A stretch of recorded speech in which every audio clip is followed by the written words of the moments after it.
Hello and welcome to the London Cycle Show. We're here with Canyon and more specifically with Matt Leake from Canyon. Say hello, Matt. Hello everyone.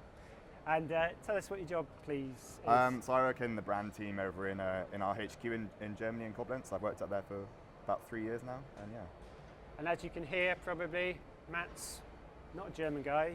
I'm not a German guy. I'm one of the few English people working out there and bringing Canyon to the world. Okay, cool, Yeah. cool. What we really want to speak to you about is Canyon's disc brake Yep. road bikes, which is a fairly new departure for you guys, and I think an important one as you see it, yeah? Yeah. So essentially, back in June 2016, we launched the Endurace CF SLX, which was the first kind of real thoroughbred disc bike, road bike that Canyon had ever done. We were fairly late to that game, but then in December 2016 we expanded that, so away from the Endurace CF SLX to obviously the Aero CF SLX disc that we see here, and also the Ultimate as well. Yeah. So what, I mean, like I say, it's a big part of your market now, a big part of your range now, yeah. and you think it's going to become a big part of your market as time goes on. Why should we as consumers be considering disc brake bikes right now? So currently we offer obviously riders everywhere a choice. You know, we don't just have exclusively disc brakes in our range. We also offer rim brakes, and again, it's pretty much up to the rider to decide what they need, what their requirements are, where they ride. Are disc brakes right for me, or are rim brakes also sufficient? For us, disc brakes is not about braking power; it's about braking control. People have obviously read a lot about them. Just the amount of modulation that you get from a disc far outperforms anything you get on a rim brake. Sure. And having that control, more control means you can ride kind of more safely for less effort. So it kind of improve rider performance as well as bike performance. One of the things you'll hear objections to disc brakes. You'll hear people say, "Oh, they don't look right on a road bike," for example, or "I don't need them."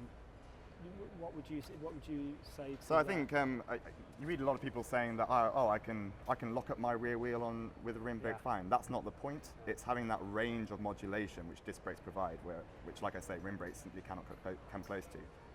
If you imagine a disc brake as like offering the best rim braking performance on really good brand new aluminium rims in the dry, with disc brakes you get that all the time. So it doesn't matter if it's wet, if the weather's pretty crappy outside, you're still getting that full control.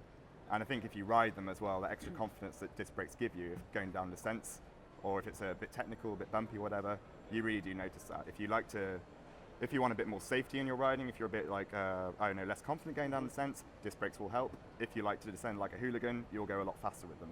Sure. So, the reason why they're there is because the braking performance is that much better than the rim brakes. What about, I mean, from a purely a performance point of view, you'll hear people say that, for example, disc brakes lag behind rim brakes in terms of aerodynamics. Yep. I mean, obviously we're stood here next to the Aero CF SLX, which is our raciest model. It's the frame is optimized purely for aerodynamic performance. There is a slight disadvantage. We cannot ignore that. There is a little bit more hardware going on with the disc brakes. Sure. But what a lot of people concentrate on, they look at the fact that the disc brake is there, it's fairly big, it's fairly obvious. They don't focus on the fact that you're losing the caliper actually around the fork and around the seat stay here. And actually, specifically looking at this Aero model, we tested them back to back in the wind tunnel, like comparing them with the rim brake version and the disc brake version. At 45 kilometers an hour, the difference in performance is only about between 1 and 3 watts, and that really is, it's only about 1%. So yeah, the difference is there, but it really is marginal. And the question is, like, would you actually notice that on the road? And also, what are the other gains that you get from the braking performance which outweigh that aerodynamic loss? Sure. So, you have to look at the bigger picture. And what about then, I mean, all part of the same picture, the slight weight disadvantage too? So obviously, again, going back to the point, there's a bit more hardware, they're a bit bulkier, although more and more we see manufacturers, Shimano with the new Dura Ace, mechanical disc brakes, like hydraulic disc brakes, they are going to get lighter as time goes on. We have to bulk up the frame a little bit, just with having more material on the left-hand side, just to deal with those braking forces. Also, slightly different resins used, but it's only for the whole frame set. It's only about 70 grams, so we're really talking grams. It's not like a huge jump away from the rim brake. And kind of, I mean, you just touched on this just then, but maybe in a little more detail you can tell us. I mean, you've taken your existing rim rim brake models and put disc brakes on them. Now, I take it's not simply a question of moving the mounts, for example. No, it's not. I mean, obviously we've managed to achieve the same look, but there is a hell of a lot more work behind it than just, as you say, just moving the mounts. Yeah. So in terms of the structure, like I say, you have to have a completely different layup on especially focused on the left side where the brakes are, just to deal with those forces. Yeah. So what does that mean specifically? I mean, you take more material and you... adding slightly more material, also applying a different resin as well, a resin that's a lot more heat resistant, because heat buildup is a big topic. Disc brakes do produce a lot of heat. If that heat were to be excessive, it could damage the structure of the frame and cause failure. Therefore, you have a much more heat resistant resin. Also, things like the threads of the threads where the mounts go in. We use stainless steel instead of aluminium, because that conducts heat a lot less heat than the aluminium does. So really, looking at all those details and how we can reduce that heat buildup, so that the structure of the frame isn't compromised. Yeah. So are the requirements very different? I mean, you've talked through very a few different. Of it. I mean, totally different kind of engineering project. Exactly. I mean, the way the forces are applied to the frame. A rim brake, it's all you're kind of pulling forwards here, but a disc brake, there's a lot of rotational force happening down the hub. Yeah. Obviously, we use through axles as well, which is a completely different solution to the standard quick release on our rim brake bikes. And for us as well, the reason why it took until 2016 to launch a disc brake bike is because if we're going to do something, we want to do it properly.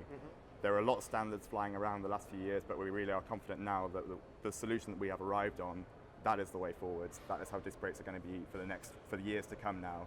And we won't see this kind of chopping and changing standards which can put a lot of people off. Yeah, as you say, it's been a bit of a struggle for the bike industry to find the right way that we're going. Yeah. Do you want to tell us exactly what So what we're looking at here, basically the three main things are 12mm through axle, flat mount calipers, which were a solution that came up about, I think, all the major component suppliers, SRAM, Shimano and Campagnolo, they settled on that a couple of years back. They're just a lot more flush fitting, they kind of look nice, so that's, and also, 160mm rotors as well. So you've gone for 160mm rotors, front and rear, as opposed to 140s. Why have you made that decision? Again, it's that point about control. So from 160mm rotors, you get a lot more control when going on longer descents where heat buildup may be a problem. You get more consistency in the braking performance than you can get from 140mm, just because that extra diameter gives you kind of more power and more modulation. Okay, cool. That makes sense to me. Yeah. You've come in as a brand. Canyon's come in quite aggressively with straight away with aggressively with a whole range of disc bikes. Exactly across the road bike performance range. Yeah. Why are we we've come in, the other brands have been out for a couple of years, even longer in some cases. Why are we going to, as consumers, choose a Canyon? So obviously there's been a lot of chopping and changing with standards in the past few years, and for everything we do at Canyon, when we do something we want to make sure it's right, that it's bang on. We didn't want to launch a bike, say in the past, the season 2015 or 2016, because just to have to relaunch it a couple of seasons later if the standards do change. So we're happy with the standards we set it upon now, the fact that we have full 12mm through axles, the flat mount calipers, and we see this bike as kind of future-proofed going forwards, and the customer won't have to worry that they're not getting the latest and greatest. Sure. Yeah. That is interesting, but with something that's road bike disc brakes, I think we'd say is fairly still in its infancy to some extent. It's certainly race bikes. Definitely, so how do you see things? You said you're hoping to future-proof it, but surely we're going to see other changes come in. I think we will see other changes, and the pressure is coming in from the top. So obviously, constant ongoing battle between the pro riders and the UCI with regards protection and covers for rim brakes and chamfering the edges and stuff like that. Sure. We will see changes like that come in, but fundamentally, the foundations are there now with those standards, because looking at other solutions, quick releases and things like that, we don't see those as providing the adequate performance of what we're looking for with our disc brakes. Okay. Yeah. So talking about the pros on the top level, you've got Movistar and Katusha, both on Canyon. Yep. Will they be on disc brakes? So they've had, each team has had about 10 disc bikes doing the rounds with the riders since early last season. So they've been getting a lot of time in on the bikes. Some bikers, some riders are very receptive of them. They love them. They really want to use them. Others are perhaps less so, a bit more conservative. Sure. I think pro cycling tends to be quite conservative. Yes. However, I wouldn't be surprised in the classics we see a few riders, especially if the conditions are bad, turning up to the start line with disc brakes, because that, again, those levels of control they get, the confidence in the braking, that really is an advantage. Sure. It really is an advantage. But I will point out, we give the riders a choice. We don't say you have to ride these because we are Kenyan, we are the brand, you have to do this. But it really is up to the riders, whatever they feel most comfortable on. But some riders in particular have been very, very positive about them. Okay. Yeah. Okay. Let's take a look at. Let's take a look rather than the generals. Let's take a look at some of the specifics. We've got here the Air Road CF SLX disc version. So, can you talk us through a few of the key features, please? So obviously, this is our most aggressive geometry road bike. We call it our Pro geometry. So we've got the longest reach in comparison to the shortest stack. So you really are going to be stretched out low down when riding this bike. Frame obviously optimized with aerodynamics in mind to smoothen the airflow. We see with the seat fairing and the fact that from the front, trying to get the kind of lowest profile possible to be the most aerodynamic. Aero cockpit is obviously a feature, so really focusing on those frontal surface areas, really minimizing that frontal surface area, but really trying to reduce turbulence as the air passes across the bike. And you talked about the tube shapes. Yeah. Are the tube shapes in terms of what's presented to the wind? To the wind, are they exactly the same as on the rim brake version? Absolutely, yeah, absolutely. Okay, cool. No change. Cool. So you've added disc brakes at the back, and I know we've already touched on this, but what can you do to keep that aerodynamically as efficient as possible when you have added? So obviously, it's trying to keep airflow as smooth as possible when transitioning between different components. Okay. Which is like the reasoning behind this fairing. With the disc brake version, we obviously lose the calipers up here, which kind of smoothens things down. You're obviously kind of moving the caliper down here, but you really focus on the main problem areas, and that really is more forward-facing than down on the chainstay. Sure. Obviously, an issue for us is still trying to maintain the amount of clearance, so we extend the chainstays slightly on the disc brake version. And this is a 25mm tower, which we're looking at here, which still fits. There's plenty of room. A 25mm tower mounted on a 17C rim, which obviously offers a little bit more volume. Sure. Yeah. So presumably by lengthening the chainstays, you necessarily extend the wheelbase a little? Yeah, just slightly, Does by that about 5 millimeters. make much difference? Honestly, not really. Not a huge amount of difference when it all comes down to it. It really is just a kind of solution to make things fit better. Yeah. Fine. Okay. Should we get another bike in then? Yeah, should we, sure. Should I'll bring check around out the one Endurance. more? I'll lift this one out of the way. Look at that.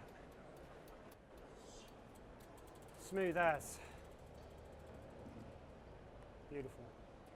So, what have we got here? This is the Endurance CFSL. Obviously, as I was saying earlier, we launched the Endurance CFSLX last June. Yeah. This model we unveiled at Eurobike last year. This is the a kind of model below, a slightly different carbon layout. Again, bringing that price point down, but still sharing kind of the vast majority of the features of the CF SLX, which made So that what such a good sort bike. of riding and what sort of rider is the bike generally? This is obviously aimed at? obviously from the name, it's kind of based at more It's good to be endurance clear about riding. these things. Yeah. Play with an open bat. Based at more kind of obviously obviously the sportive segment, Grand Fondos and stuff like that. Yeah. But this bike makes a hell of a lot of sense on UK roads just because of the comfort factor. And for us, comfort equals more speed. It all kind of adds up to the overall performance. So what sort of features are we looking at that deliver that? So first of all, extra comfort? there's the geometry. This is so whereas we were looking at the Air Road before, which has our pro geometry, our most aggressive geometry. This has our sport geometry. So we're talking there about shorter reach, slightly higher stack. But one of the nice features I like about the Endurace is the fact that it's not got a huge. We often see on a lot of endurance bikes quite a tall head tube. Yeah. We actually are able to achieve that quite high stack height through building more height into the fork. So optically, it doesn't look like an endurance bike. It kind of looks a bit racier, if you like. Other features include really focusing on the contact points. So we spec our S15 VCLS 2.0 seat post, which you can see is slightly odd looking with the cutout. Do you want to tell us a little about that? So essentially, this is just a leaf spring construction. It's sort of anchored at the bottom, and you have a floating clamp up here, which is able to maintain the same saddle tilt angle. But if you see now, if I sort of how much movement just from me pressing on it. Yeah. And that movement is essentially, when you're riding, is just absorbing bumps and road chatter, and really, the more you can kill that kind of buzz, the fresher you can stay as a rider, and that really makes a difference if you're riding 100 kilometers, 150 kilometers, those really long events. Makes a big difference. And in terms of the tyre clearance, what sort of tyre? So all these models, 28s on here. All these models come with 28 millimeters as standard. And not just focusing on the tyre width. Obviously, we spec wider rims on these models as well. I think the DT Swiss actually are an 18C rim, so really you're kind of getting more volume into that tyre, and more volume just means obviously you get a wider contact patch, which means more control. More of the tyres actually in contact with the ground, but also you can drop the pressure, and it really, really completely transforms how the bike rides. So much more grip, a lot more comfort, and actually not that much of a loss in terms of efficiency and rolling resistance. I know we're harping on about disc brakes today. Are disc brakes on a bike like this make a lot of sense? Definitely, I think so. Just in terms of obviously less effort to maintain more speed. Again, like for UK roads, a lot of, if you're living in a hilly area like Yorkshire Dales or somewhere like that, it's up and down all the time. You're on rough roads, you're going around blind corners, you've got horses flying out of exits and cars and whatnot. Having the power, the control of disc brakes in conjunction with the wider tyres, you can just stop and control yourself a lot more easily than with rim brakes. So what sort of, I don't know if you know UK prices, but what sort of range, what sort of sectors of the range are we talking about for this bike? So with the Endrace, we also offer this in an aluminium version, which shares all the same features, all the same disc features. So again, 3 axles, the flat mounts, 160mm rotors, and I think I'm right in saying that starts at about 1,200. Right. Okay. Although all our prices are updated on the website, so go to canyon.com. Current prices. Nicely done. We'll ship one out and ship one in then, shall we? Yep.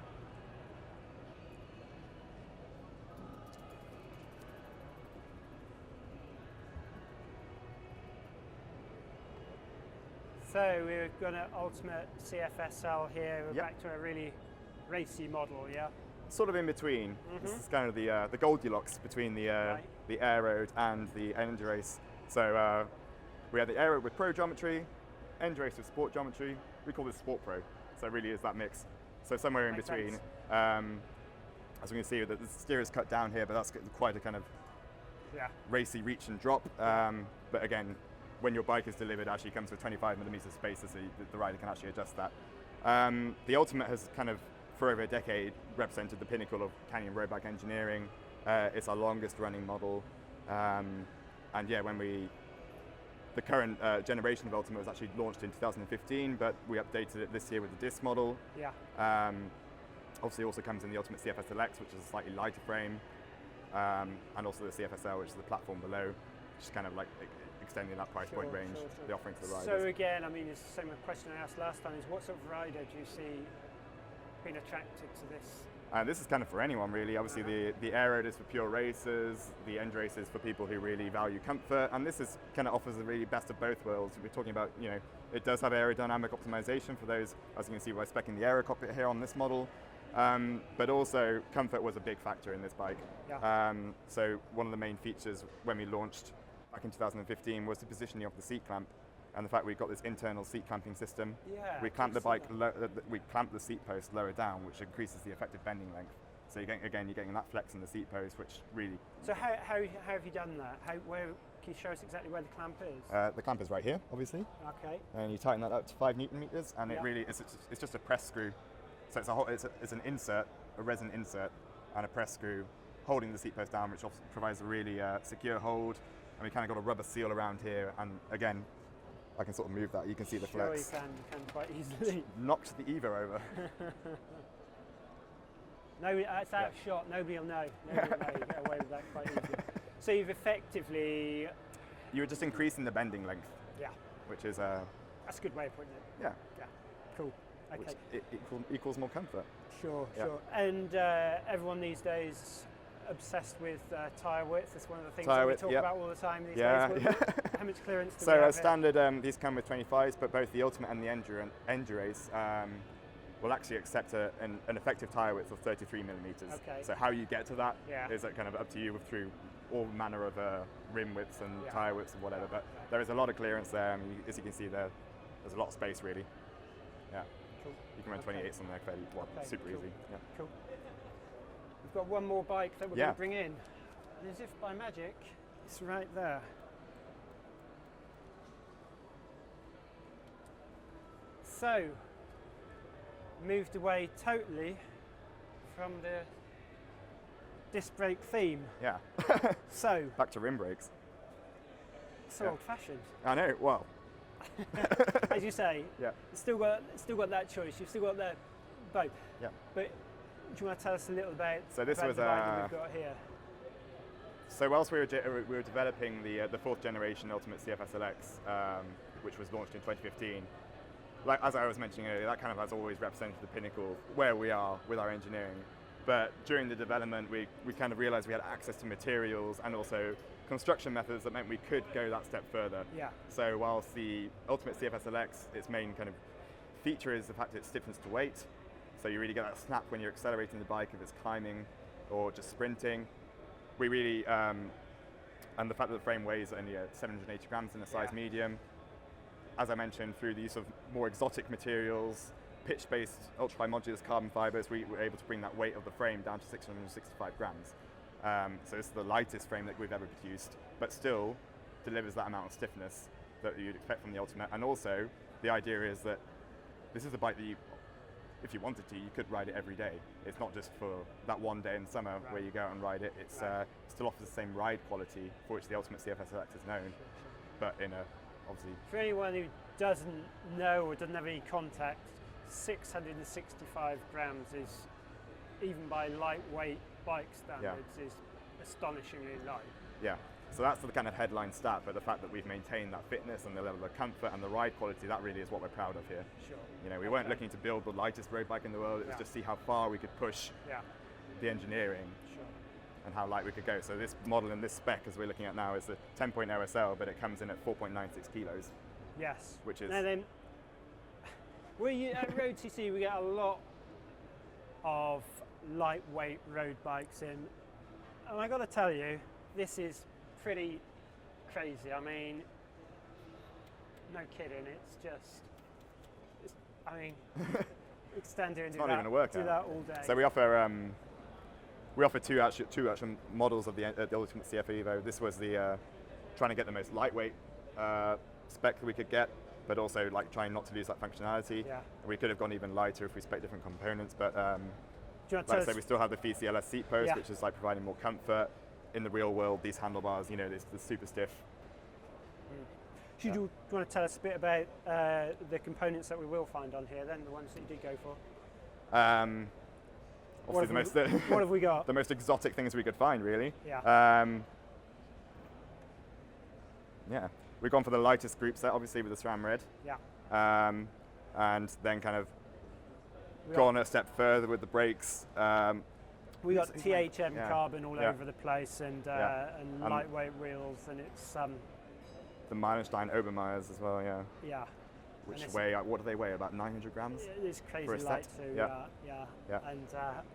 And as a kind of a juxtaposition to this, we also offer a kind of tech spec, we call it the 10.0 LTD, which comes with full SRAM Red ETAP. Yeah. And the aero cockpit as well. So again, trying to maintain that all those kind of performance factors, the aerodynamics and the comfort. And what's do you know the weight differential when you take that step? When you put ETAP and the aero cockpit on, I think I'm right in saying it weighs still under 6 kilos, well under 6 kilos, 5.6 kilos about, 5.7, yeah. I know we're all about aero these days, but you do get excited when you see a super lightweight bike. Absolutely. I mean, the fact is, everyone who comes and picks up this bike, it is a hold on a second moment. Yeah. So we invited our lovely road.cc readers to send us some questions to ask of Canyon. So, Matt at Canyon, we're going to fire them at you. Cool. Is Canyon planning to sell a dedicated gravel bike? The in-flight is a few years old now, and the Enduro doesn't have clearance for 40mm tyres. So is that somewhere where you're going to go? So the gravel trend has kind of really taken off in the past few years, and a lot of guys who work out in Koblenz, we love, taking bikes that aren't necessarily designed to be taken off-road and kind of getting a bit wild on them. It hasn't gone unnoticed, and we really are kind of monitoring it at the moment, and we'll see. That was a proper politician's answer there. However, you can put 35mm tyres on an in-flight and have a really good time. Okay. I'll say that from first-hand experience. Okay. Just, the other week. Yeah. Okay. Yeah. Will the 6 and 7 Series Air Road Ultimate ever come back? We kind of touched. Essentially, it's there every year. I mean, the numbers kind of shift around, but you can essentially find the same specs year after year. They're there if you look. They're there. Look on the website. Yeah. Okay. Have you thought about letting people check out the bikes at your UK service centre, or even offering a paid-for full bike fit service? So it's something we would love to be able to do. The reason why we don't offer it is because we simply don't have the capacity to offer that. However, this year we really are focusing on doing a lot more test events, also with road.cc. Yep, so the idea is that we kind of bring the bikes to you, and if you are in the local area, you don't have to come. We're going to be up in the north, in Wales and everywhere, so we kind of come to you, and you can test the bikes, and also you can meet the guys from Canyon UK. It's a 15-strong team. They know the bikes better than anyone. They're riders themselves. They're happy to talk through anything with you and just have a nice chat about about bikes.